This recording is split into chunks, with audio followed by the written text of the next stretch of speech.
alikubali. Bismillahirrahmanirrahim.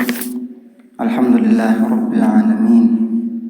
Wassalatu wassalamu ala rasulillah nabiyina Muhammad ibn Abdillah wa ala alihi wa sahbihi wa man wala, amma ba'du.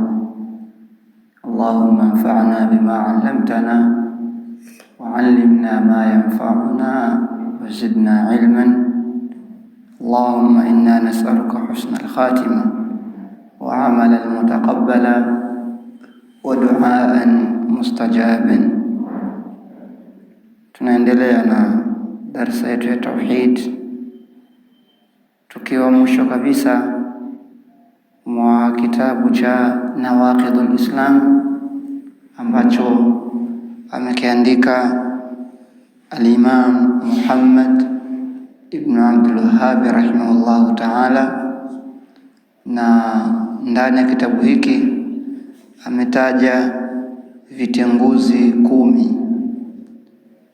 Nawaqidul Islam, vitenguzi vya Uislamu viko vingi sana, lakini al-Imam Muhammad ibn Abdul Wahhab rahimahullah ametaja miongoni mwavyo ambavyo ni 10. Nini lengo la kusoma vitenguzi hivi? Kwa nini tunasoma vitenguzi vya dini yetu ya Kiislamu?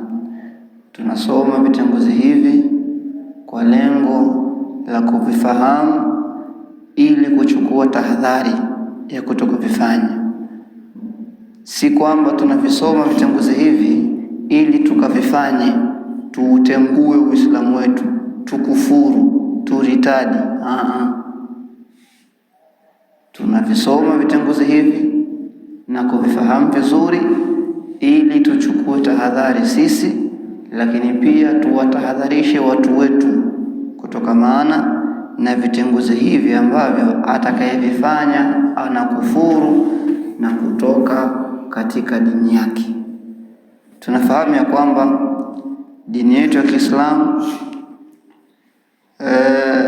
ni wajibu kuingia katika dini hii, ni wajibu kuingia katika dini hii, ni wajibu watu wote kuwa ni Waislamu. Muislamu ni haramu kutoka katika Uislamu.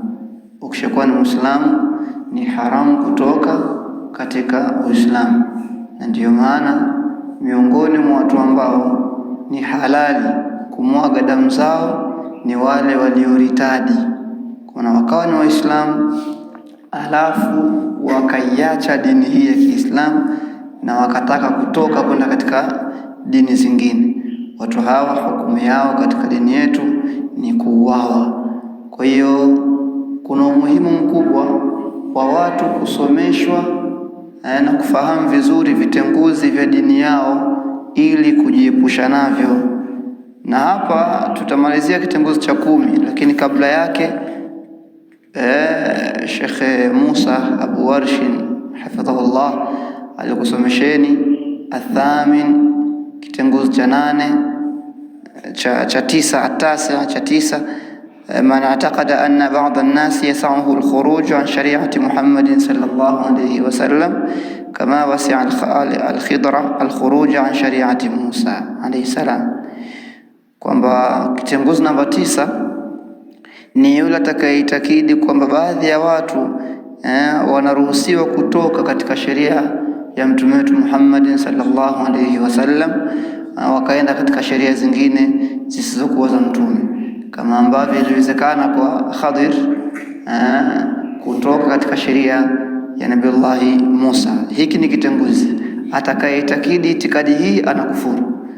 Kwa nini? Kwa sababu sote tunapaswa, tunawajibika kuitakidi itikadi ya bwana mtume sallallahu alayhi wasallama na kufanyia kazi sheria yake yeye peke yake pasina sheria nyingine yoyote.